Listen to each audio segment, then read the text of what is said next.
estava aqui caminhando e pensando que o mundo virou uma cópia. Uma cópia de uma cópia. Aí tu vai dizer, Vanessa, pirou? Da onde que tu tá? Da onde que tu tirou essa ideia? Pois bem, vamos falar aqui hoje um pouquinho, uma proposta um pouco diferente, sobre a minha interpretação do livro Simulacro, ou melhor, Simulação e Simulacro, né? É o contrário. Simulação e Simulacro, que é do Jean Baudrillard, né?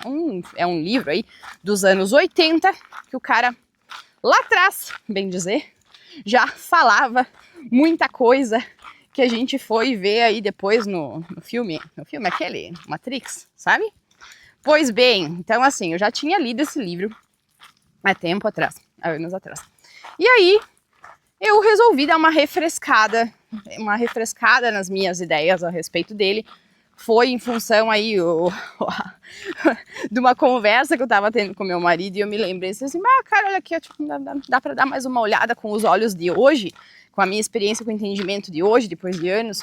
Vamos ver se rola eu ler esse livro de novo, porque vou falar bem a real, a leitura ela não é uma leitura bem, vamos assim, simples, né? Então, eu assim, resolvi aqui criar esse episódio aqui justamente para falar sobre esse livro, para quem gosta, os entusiastas aí dos pensamentos, das ideias de Jean Baudrillard, e também para passar para vocês aí uma pequena interpretação, porque vai que numa dessas vocês têm a curiosidade aí de ir ler esse livro por vocês mesmos e perceberem, né, quais as interpretações que vocês têm, as suas próprias interpretações sobre isso. Então, assim, esse livro dele aí, eu vou tentar fazer aqui um compiladão, tá? Então, capaz de ficar um pouco denso, mas eu vou procurar explicar da melhor forma possível, da mais simples, tá? Então, assim, basicamente o Baudrillard ele fala o seguinte no livro, tá? Que a realidade, a ideia que nós temos de realidade, acabou. Que a única coisa que sobrou disso tudo foi uma encenação sobre essa realidade. E assim, ele não fez isso por teoria conspiratória, ele não fez isso com pensamento em criar aí uma teoria. Na realidade, ele fez isso, escreveu por diagnóstico, seria esse o diagnóstico dele a respeito do que a gente entende como realidade. Então, assim, para ele, a gente não vive mais na realidade, a gente vive uma representação da realidade. O que seria real se tornou uma mera simulação que, de tão bem feita, né, ninguém mais percebe qual é a diferença. Então, assim, a política para ele, né, ele fala, claro, é bem aprofundado, eu tô botando aqui, porém, somente pontos, tá? Então, ele diz que a política virou uma performance, que a espiritualidade nada mais é do que marketing, a revolta, ela se tornou conteúdo, e o amor virou um branding, né? Assim, meio que compartilhando com as ideias de Zygmunt Bauman aí, né, sobre o amor líquido, a modalidade líquida. Então, assim, quando ele escreveu isso aí, que foi lá nos anos 80, não tinha todas essas parafernália aí, essas coisas, as tecnologias que nós temos hoje. Então, com o advindo, né, da internet, as redes, a inteligência artificial, né, então digamos que essa profecia dele, né, essa ideia dele aí, se tornou a nossa rotina. Então, nós vivemos isso aí que ele escreveu lá atrás. Para dar uma simplificada, então assim, ó, vamos fazer o seguinte. Um simulacro, tá? Um simulacro é uma cópia de algo que perdeu a referência do original, tá? Então, essa cópia acabou se tornando um símbolo que não aponta para nada, a não ser para ela mesma, tá? Então, assim, vou botar aqui um exemplo para ficar mais tranquilo. Antes, vamos pegar o exemplo da foto. Fotografia, tá? Uma foto, quando começou aí, né, o advento das máquinas fotográficas, isso aí, a ideia da foto era ser uma lembrança de algo real, tá? Basicamente, isso. Hoje, a foto, né, ela se tornou mais importante do que o momento que está sendo vivido. Então, se a gente vai num show, tá? A gente vai num show, seja lá qual artista for, tá? A gente vai filmar aquele show, vai bater foto, vai postar foto, vai postar, né, o vídeo em si. Só que daí, depois de tudo isso, a gente praticamente quase não lembra do show. Alguém se identifica com isso? De passar aí um show inteiro tirando foto, fazendo vídeo e postar tudo isso daí, depois pegar um momento e perceber que de fato não lembra do show em si? Pois é. Isso seria, na ideia de Jean-Paul Dillard, essa seria a ideia de simulação. O que seria uma simulação? É um momento real que se perdeu na nossa tentativa, vamos assim, de representar ele. Então, assim, vamos dizer assim, o simulacro, ele hoje, né, a cópia, está ocupando o lugar do real. A gente não vive mais as coisas, né? A gente posta as coisas. Então, o valor disso não está mais na experiência, mas está no engajamento que isso proporciona. Que essa simulação proporciona. Ai, cara. Aí, assim, o que acontece? Toda essa ideia aí, né, do que seria o simulacro e a simulação, o Jean-Paul Dillard chamou, né, que isto é a hiperrealidade, tá? Hiperrealidade seria o mundo onde o falso, a cópia, ela é muito mais convincente do que o verdadeiro. Então, tudo passou a ser editado, tudo é editado, é polido, é encenado, né? Então, o real parece sem graça. A gente vai muitas vezes preferir, olha só, a gente vai muitas vezes preferir o quê? Vai preferir bater uma foto com filtro, né? Uma selfie aí tem que ser tratada, depois tem que meter filtro aqui, aquilo ali, não sei o que lá. Vídeos da vida cotidiana, podcast, né? O material que a gente consome aí tem que ser editado, não um negócio natural, original, por exemplo, o que eu estou fazendo aqui agora, o que eu faço nos podcasts aqui. Eu gravo eu falando a minha caminhada, não tem edição, cara, não tem edição, vocês estão aqui, eu estou aqui com vocês falando dessa forma agora, e vocês, é exatamente o que vai ser reproduzido depois, não tem, eu não edito nada, eu não corto nada, vocês participam, vamos dizer assim, de tudo. Então, assim, além disso, notícia, as mídias, né? Elas hoje são personalizadas, as notícias que a gente...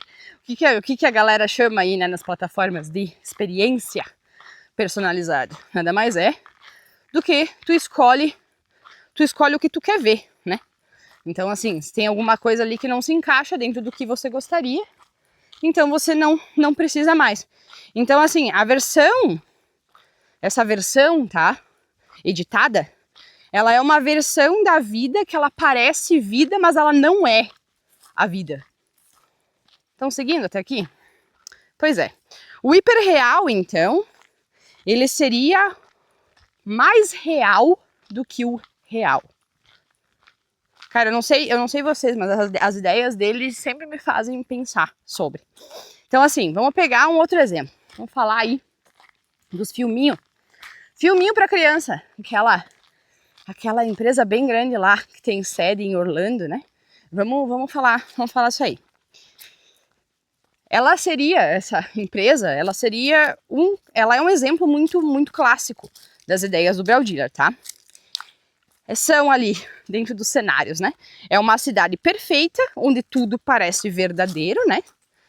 E justamente por isso é que ela é de fato uma mentira.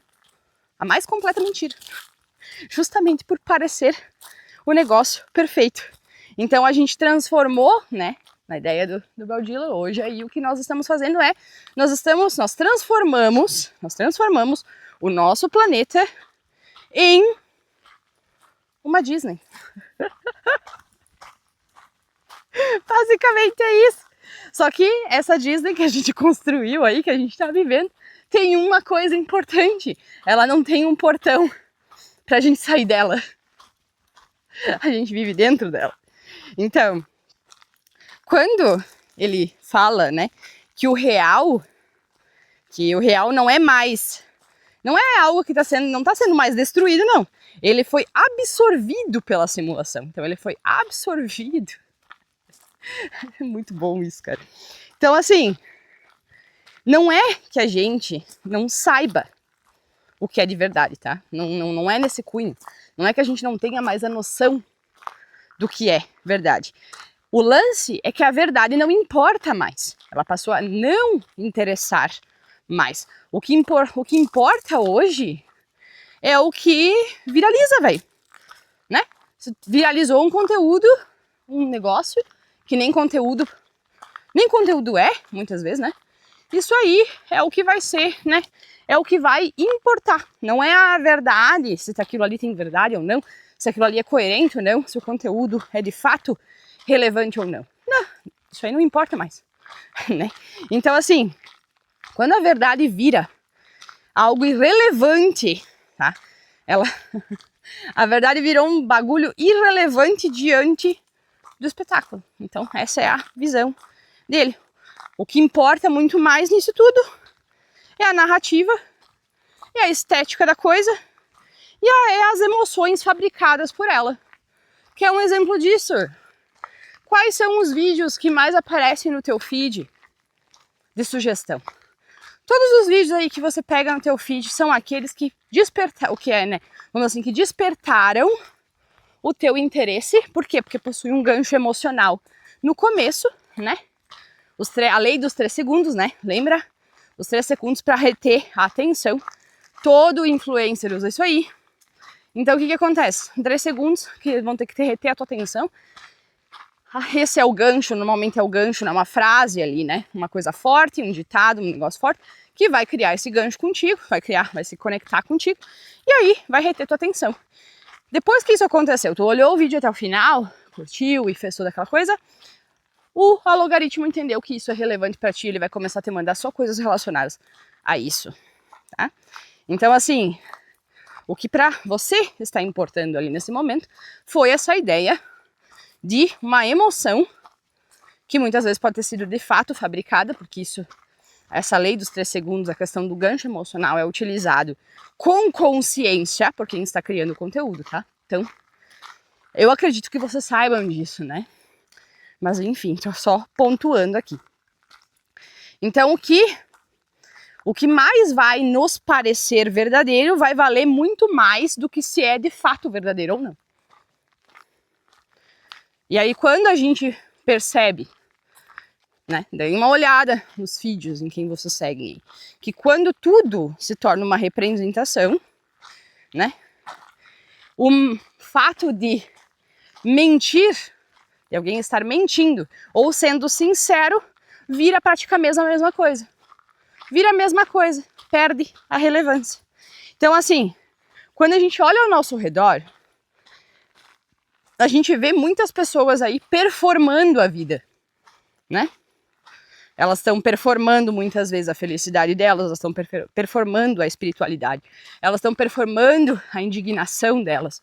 Tem muita coisa aí que ela é de fato performada. O lance é que até ela pode ter um fundo de verdade no sentido de que aquilo realmente é a ideia que a pessoa possui. Só que em função de hoje a gente não dá mais vazão para isso não é mais relevante se a pessoa está sendo sincera, autêntica, original, pensando pela própria cabeça dela, isso não é mais importante. Porque alguém que vai estar lá mentindo tudo isso também se tornou importante. Então, assim, o problema não é aquela questão da gente se expressar, tá? O problema é que o palquinho que a galera usa para fazer essa performance, ele se tornou uma prisão. Então vocês vão escutar bastante coisa a respeito do quê? De artistas e coisas que muitas vezes entraram em parafuso, né? Que criaram ali, tem das pessoas que têm a persona, né? Aquela persona que elas mostram uma identidade, né? Uma outra, como se fosse uma outra pessoa. Tem vários, tá? Então o que acontece? Quantas dessas pessoas aí já passaram por problemas existenciais, que tiveram que parar a carreira, né? Que tiveram que ir lá fazer um processo de autoconhecimento, se retirar da vida pública para poder se encontrar de novo. É justamente por causa disso. Justamente por causa disso, por causa que onde elas estão performando, onde essa persona tá, acaba meio que tomando conta e a pessoa passa a ficar presa no bagulho. Então, assim, é como se, vamos dizer assim, a gente, na nossa vida, tá encenando um papel, né, tá ali nas redes, nas mídias, vamos dizer assim, encenando um papel o qual a gente é recompensado, nós somos recompensados pelo algoritmo, então não vai ter o quê? Mais view, né? Mais view, então aí tem a questão, e isso vira um ciclo vicioso. Então, entre aspas, tá? Se uma pessoa que tem aí, que gosta, quer ser um ativista, né? Quando eu digo ativista, muitas vezes ativista de rede social, não na vida real, né? Ela vai estar performando muitas vezes a indignação dela nas redes para ganhar visibilidade. Não quer dizer que ela vai... É a revolta de sofá, né? É fazer uma revolução no sofá de casa, sentado lá, falando e parará, ao invés de estar, de fato, fazendo alguma coisa. Então, dentro disso aí vai ter o coach, que vai performar sabedoria para vender curso, né? Tem o casal que vai performar amor para vender viagem. E aí a gente, como espectador, né? Nós estamos ali fazendo o quê? Nós estamos consumindo esse tipo de coisa, né? Então a gente vê tudo isso aí e não faz mais ideia se é real. Então a gente só escolhe o que faz a gente sentir alguma coisa. Então se o conteúdo fez você sentir alguma coisa, aquilo ali pra ti se torna real, mesmo que não seja porra nenhuma. E é justamente esse o ponto aí, que é onde a simulação substitui a emoção por estímulo. Então assim, a gente sente o bagulho, nós sentimos o bagulho, né? Lembra lá? Analogia do show. Tá lá no show, tu sente o bagulho, mas não tá vivendo ele. Tu tá reagindo a ele, mas tu não tá escolhendo. Ali no teu feed, né? Tu tá reagindo às publicações, mas tu não tá escolhendo de fato, porque tudo isso a tua reação só veio por causa do estímulo emocional, do gatilho, do gancho forte, que pode não ser, de fato, verdadeiro, né? Interessante isso. Vamos dizer que assim, com tudo isso, meio que o Braudilha colocou um negócio que ele... falando que o sentido das coisas morreu, né? Ele fala da morte do sentido. Então, quando tudo que a gente vê se torna um símbolo, o símbolo acaba perdendo peso. Não tem mais uma relevância. Aí, eu vou fazer um link aqui. Arquétipos, velho. Arquétipos. Gravei um vídeo esses dias atrás falando de arquétipos. Vou colocar aqui embaixo. Toda a ideia do Jung de arquétipo e toda essa coisa aí se perdeu completamente quando a galera começou a vender arquétipo de coisa que na realidade não é arquétipo. Que não tem nada a ver com arquétipo. Entendeu? Então assim, quando tu acha que tu tá com o arquétipo da águia em evidência, não é arquétipo da águia, cara. É o símbolo. É o que a águia representa de maneira simbólica. Não tem nada a ver com o arquétipo da águia, cara. Tá? Então, vai dar uma escutada no episódio que eu falei sobre isso, mas de forma mais detalhada. Então, a ideia é justamente essa daqui. Tudo virou símbolo. Então, o que virou símbolo? Virou a águia, virou símbolo. A árvore virou símbolo. Tudo virou nesse sentido de, vamos dizer assim, a pessoa, a figura da pessoa em si, né? O ser aquele, não é, vamos assim, vamos pegar um exemplo. Quem que é as influencers conhecidas aí, né? As influencers conhecidas. Todo mundo gosta de acompanhar a rotina natural que elas possuem. Né? Elas viraram um símbolo, muitas vezes. E, na realidade, elas não são símbolos, talvez sejam representações de alguma coisa. Representação da vida pública, representação da fama, representação do desejo masculino, pelo que, né, quando olham as gostosas, um exemplo, né? Ou das mulheres que olham o corpo escultural delas e já ficam lá se remoendo dentro de casa, né? Vamos botar assim. Então, quando todas essas coisas aí, elas passam a se tornar símbolos, então os símbolos acabam perdendo peso, acabam perdendo a importância dele, em suma, né? Então, a palavra revolução é outro exemplo disso, cara. Então, a revolução, o conceito, o significado, já significou um ato de ruptura, né? De romper com alguma coisa, fazer uma revolução, romper com alguma coisa, um governo, algo tradicional ali.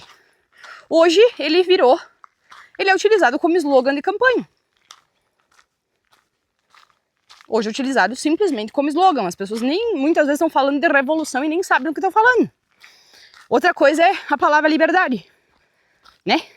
Liberdade hoje virou hashtag. Tem muita gente aí que não é liberto, não possui liberdade nenhuma, mas posta uma foto com a hashtag liberdade. Consciência é outra coisa, virou produto. Tudo que tu vai pesquisar um pouco.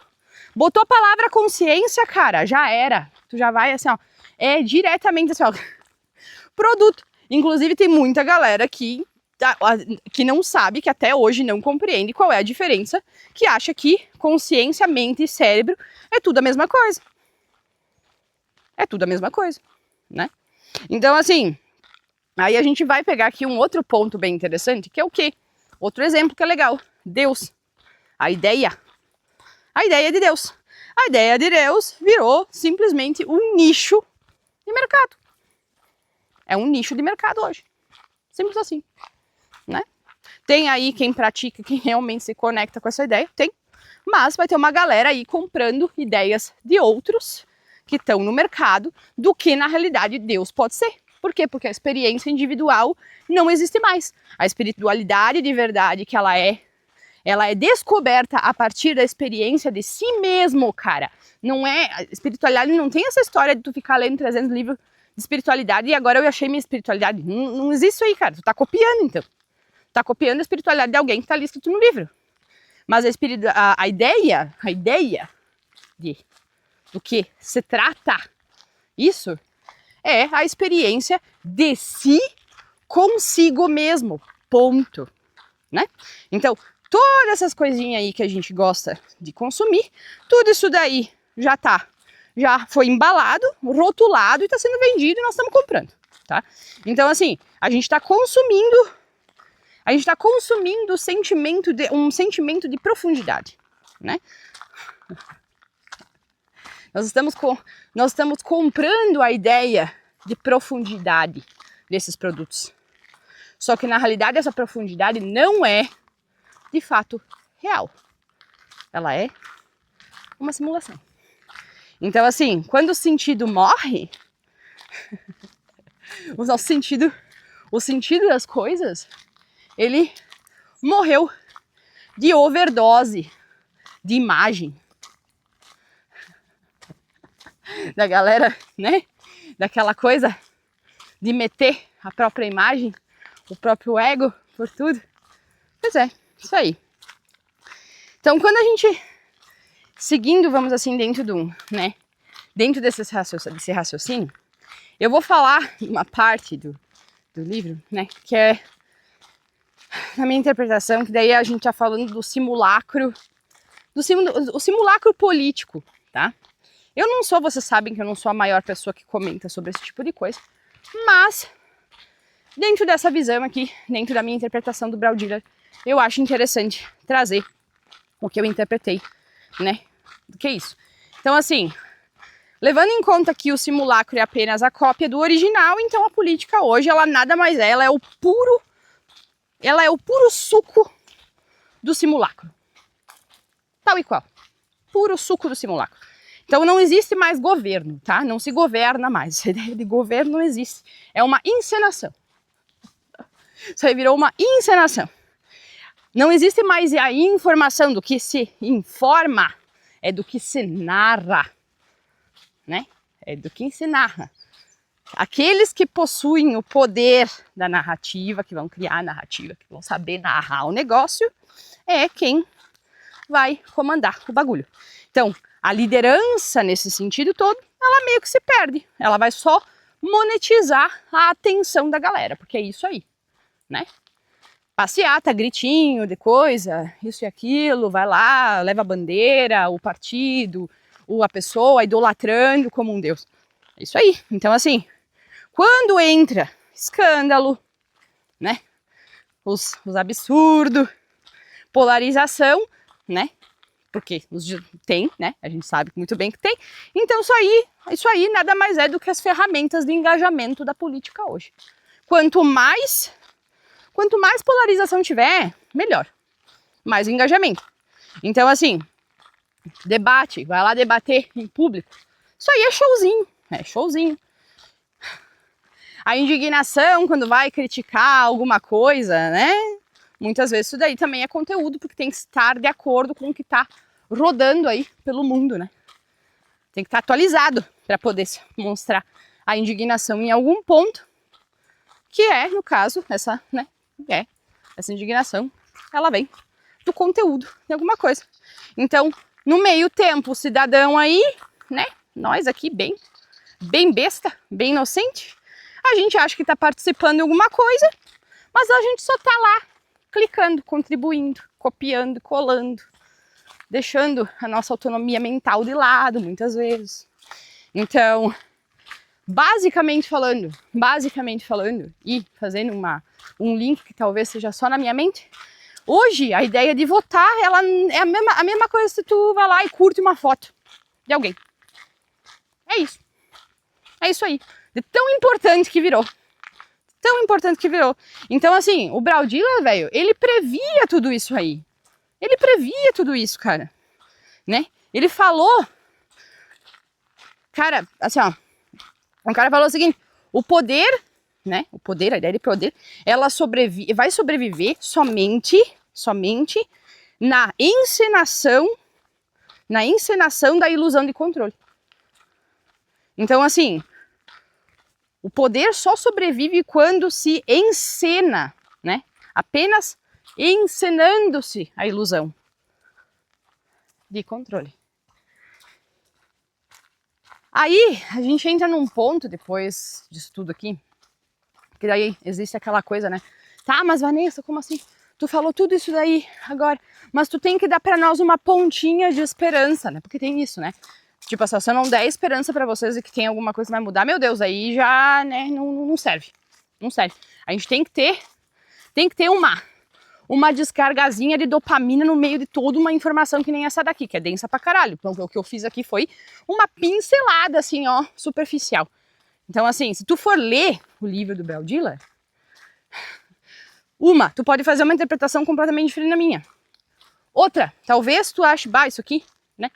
Talvez tu fica bitolado com a informação que tá ali, porque se tu realmente entender o que o cara tá falando, tu vai dizer, puta que pariu. Que é isso? Né? Então, pra dar essa injeçãozinha de dopamina pra vocês ficarem tranquilos, aí vem a perguntinha, né? Se a gente pode sair disso tudo. Tem como sair disso? Tem como sair da simulação? Tem como sair do simulacro? Aí o cara fala o seguinte, não. Braudila diz, não de maneira completa. Mas dá pra gente fazer o quê? Ter consciência do que tá acontecendo. Saber que isso aí tá acontecendo. Porque a grande maioria das pessoas não faz ideia disso. Aí vocês entendem agora o porquê que eu disse lá no começo que esse livro do cara ali dos anos 80 foi também utilizado as ideias dele como base para criar, né, o filme aí das irmãzinhas lá, o Matrix, né? Então, agora vocês entendem. Por quê? Porque a grande maioria das pessoas não sabe sobre isso.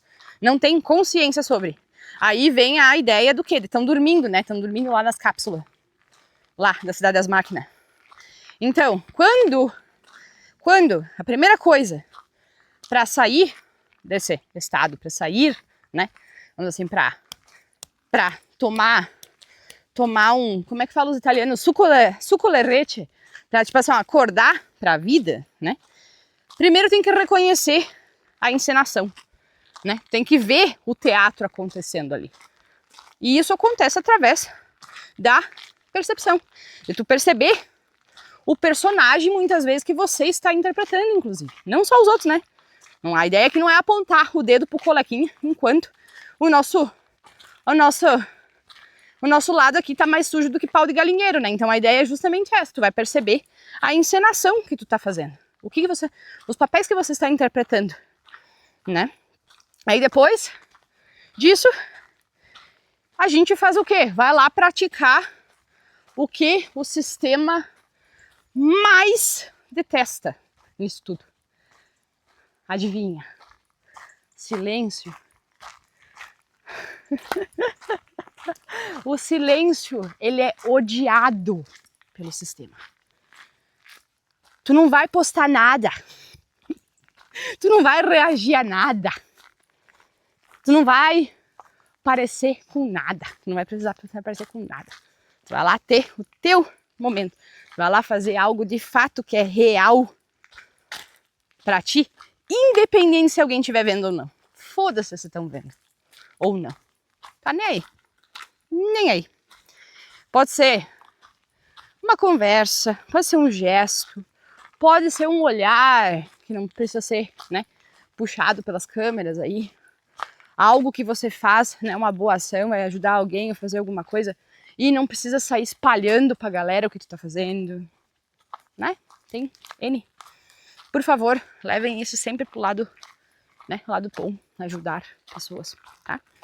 Então, digamos que esse silêncio, ele é o novo ato, é o novo ato de resistência, né? Tu não precisa ir lá pra Zion.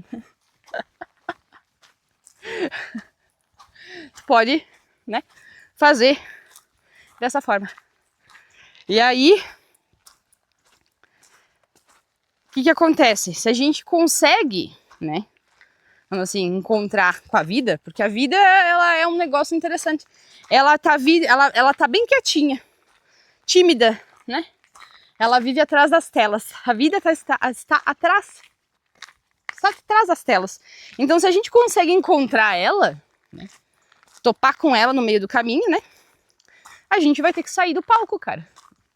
Tem que sair do palco. Se a vida resolver, se tu encontrar com a vida aí, tu tem que sair do palco. Não tem espaço pros dois ao mesmo tempo. Aí, digamos que é o seguinte, velho. Esse mundo que o Bell Diller falou no livro, tá? Falando agora mais sério. Ele é o nosso mundo, cara. Não é uma ideia, tá? Não é as ideias dele, o que ele escreveu. Não foi escrevendo sobre a Matrix, que fique muito claro, tá? O filme veio depois, a partir das ideias dele também. Foi usadas também as ideias dele. Mas ele estava falando do nosso mundo, onde nós estamos morando, né? Um planeta aí que se transformou, que transforma-se tudo em imagem, né, velho? Tudo virou imagem, tudo virou branding, tudo virou marketing, tudo virou, né, essa questão toda. E aí, nesse meio tempo, a gente esquece, né, nós esquecemos aí, a gente tá tão dentro dessa hiperrealidade, né, que a gente esquece o sentido das coisas, a gente esquece o sentido do toque, o sentido do estar vivendo o momento, né?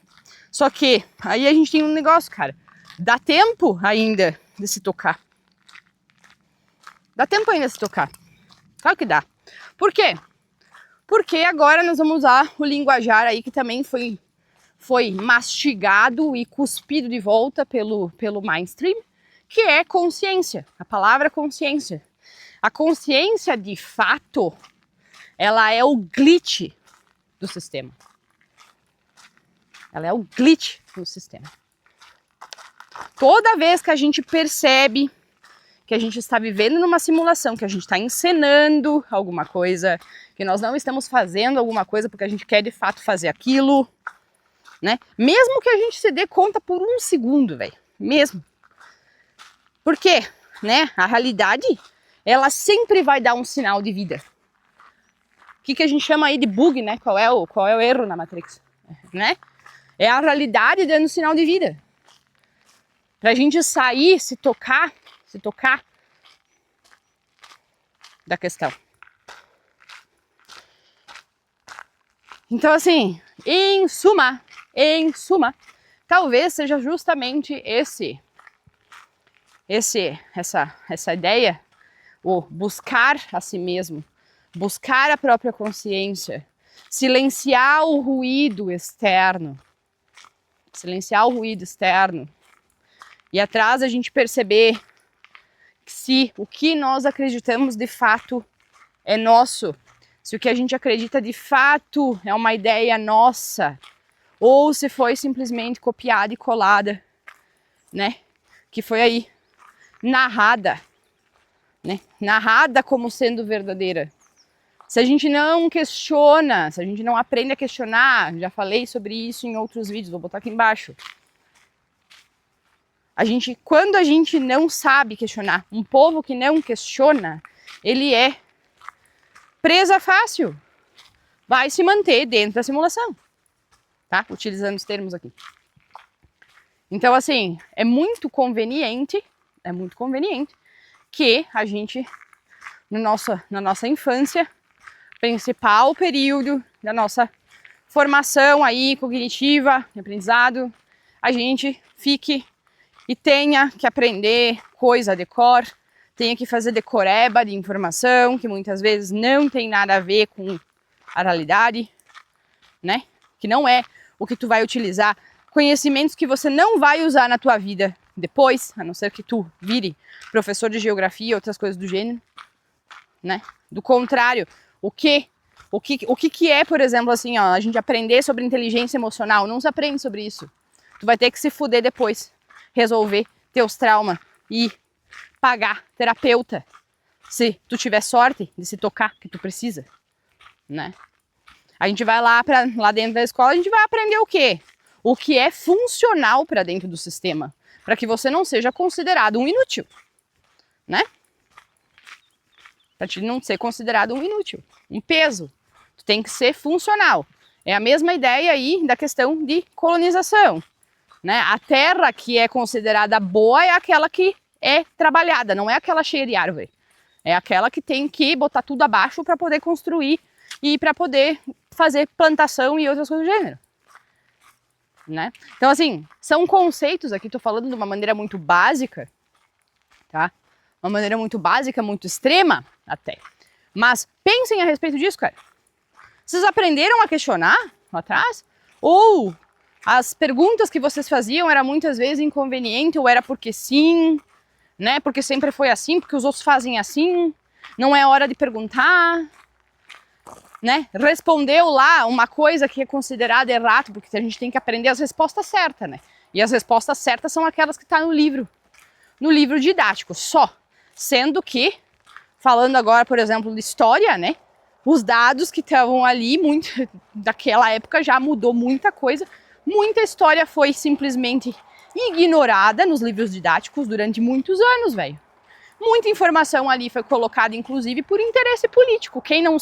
Quem acha que eu tô falando merda dentro disso, cara, tudo bem, vamos conversar. Essa é a minha interpretação da coisa toda. Eu não vou te mandar estudar, porque mandar os outros estudar é a mesma coisa hoje em dia do que mandar a pessoa ir tomar no cu. Se tu mandar alguém hoje, vai lá, dá uma olhada nisso aqui pra gente poder conversar, né? Vai lá dar uma estudada, daí já tu perdeu o amigo, perdeu a amizade. Perdeu a amizade. Né? Tu tem um contraponto, tem aí uma forma de conversa civilizada, onde as duas pessoas podem discordar sem problema nenhum, mas com respeito. Podendo, né, ter a oportunidade de respeitar aquilo que a gente está escutando. Que não é o que nós acreditamos, não é de acordo com as nossas crenças, mas respeitar outra pessoa, a gente não precisa aceitar como nossa, mas a gente pode respeitar, porque a visão de mundo da pessoa é aquela ali. O que levou a pessoa a ter essa visão de mundo pode ser a mais, né, considerada a mais ridícula. Tudo bem. É no teu que tá ardendo? É no teu que vai arder depois? se a pessoa pensa do jeito que ela pensa? Não, não é no teu, cara. Então, assim, é isso, meu. É a síndrome não, a metáfora da criança do dedinho na tomada. É isso. Não bota o dedo na tomada, não bota o dedo na tomada, não mete o dedo na tomada. Tem que botar o dedo na tomada para ter experiência. Tô falando isso tudo aqui como uma taxativa, como, eu sei o que é melhor, eu sei o que é certo. Não, velho. Não. É simplesmente a minha opinião, porque tem certas informações aí, tem certas coisas que eu, ao longo de anos, de tanto experiência quanto, né, enfim, silêncio também, né, eu comecei a botar minha cara, bem dizer, minha voz agora, né, pra fora. Uma porque eu tinha problema com isso, uma porque eu tinha problema total em fazer esse tipo de coisa. Outra, por quê? Porque como é, eu também preciso, eu também vivo nessa sociedade, então assim, eu também tenho aí, também preciso de papel colorido, né, de dinheiro, de mascada, pra pagar minhas contas, pagar minhas coisas, pra viver, né, meu? Então assim, por que eu comecei a meter a cara agora e por que eu comecei a falar sobre a minha opinião, a minha crença, a minha interpretação das coisas? Justamente porque talvez exista alguém que pode não concordar 100%, mas acha interessante, mas acha, sei lá, semelhante com as próprias ideias. Ou que escutou o que eu falei aí e teve uma insight, nunca tinha pensado por esse lado. Ou simplesmente escutou o que eu falei e disse assim, que bosta que ela tá falando aí, não tem nada a ver. Invariavelmente da situação, invariavelmente do que a pessoa vai achar, mas não estarmos mais calados, né? Não acharmos mais que a nossa visão, que a nossa é desnecessária, porque isso é outra coisa que a gente aprende, que muitos de nós aprendemos ao longo da vida, de que, tu não tem que dar opinião sobre nada, e principalmente sobre questões que tu não foi lá, tu não tem um diploma para esfregar na cara das pessoas. Mentira, velho. Mentira. Hoje em dia qualquer pessoa com um celular consegue se tornar um expert em assunto sem precisar ir para uma faculdade. Com a quantidade de informação que a gente tem, se a pessoa tem interesse, ela não tem que pagar uma faculdade para poder falar sobre o negócio. E outra, quem é que tem que pagar a faculdade para poder falar sobre a própria vida e as próprias experiências? Os próprios dons, as próprias qualidades, os próprios pontos aí de desenvolvimento, de autoconhecimento, de questionamento. Quem é que tem que pagar para isso? Né? Só que, como, né, voltando aí à ideia do Brel Diller, como a gente hoje tem mais essa ideia da performance, como a performance se tornou mais importante, então, o que ocorre? A gente não vai dar vazão, muitas vezes, para quem tem aí um conhecimento, uma visão, que está fazendo um negócio sincero, sem corte, sem edição, sem ficar tentando enfiar, desculpa o termo, no teu cu, produto para te comprar, te chamando, né? Só falta falar de forma clara, te chamando de inferior. Agora vai ter um pouco mais de barulho, gente. Tô do lado de uma rodovia, tá? Então, te chamando aí, te botando como inferior, usando o gatilho emocional, tuas feridas aí, esfregando tuas feridas aí, pra te poder comprar. Basicamente é isso que acontece, cara. E eu tô falando isso porque eu não sou exceção à regra. Já aconteceu comigo. Já comprei coisa pra caralho pra querer entupir, né? Pra querer, vamos assim, tapar os meus buracos com excesso de quê? De coisa para consumo. Foi material sobre espiritualidade. Foi coisa sobre autoconhecimento. E vocês não têm noção, velho. Não é só outros tipos aí. Não foi só psicologia, não foi só coisa de neurociência, que eu estudo isso há muito tempo. Não é de hoje. não for só sobre história, porque é uma coisa que eu estudo também, né? Filosofia. Não foi só nisso, cara. Tudo que a gente chama aí hoje de né, terapia holística, espiritualidade, autoconhecimento, tudo isso aí também virou. Tem material bom? Tem, sempre tem. O problema é que no meio do material bom tem um monte baratinho. Tem um monte baratinho que tu vai lá e compra. Nem sente no bolso, né? Putz, caminhão pra caralho hoje. Nem sente no bolso. E aí você vai perceber que de fato, se aquilo ali te trouxe alguma coisa, muitas vezes fica guardado na gaveta e a gente nem olha. Certo? Com essa, larguei a minha língua ferina agora mais pro final. Na verdade foi o episódio inteiro, mas de qualquer forma. Se tu tá escutando até aqui, véi, muito obrigada. E tem um presente pra tu, tem presente pra ti. Quando terminar esse episódio, vai piscar na tua tela aí uma senha. Essa senha é a nossa senha da nossa plataforma, Unart. Aqui embaixo tem o link, Unart. Pega a senha, bota lá e vai dar uma olhadinha nos conteúdos que a gente tem lá. Bem de boas. Dá uma olhada lá. Se quiser contribuir com nós, né? Se a gente contribuiu contigo de alguma forma, tu pode também, aqui embaixo tem um link do Buy Me a Coffee, tu pode pagar um cafezinho pra nós, a gente ama cafeína, né? Amamos cafeína, cara. A cafeína aí que você contribui, tu paga o preço de um cafezinho pra nós aí, vai nos ajudar a manter a nossa vida, velho. Pra gente poder continuar criando conteúdo, continuar trabalhando, continuar nos incentivando em trazer aqui informação fora da curva, né? Com a nossa personalidade mesmo. É bem desse jeito aqui. Certo? Muito obrigada. Até a próxima. Fontes estarão aqui embaixo. Até lá. Paga café pra nós. Falou, valeu.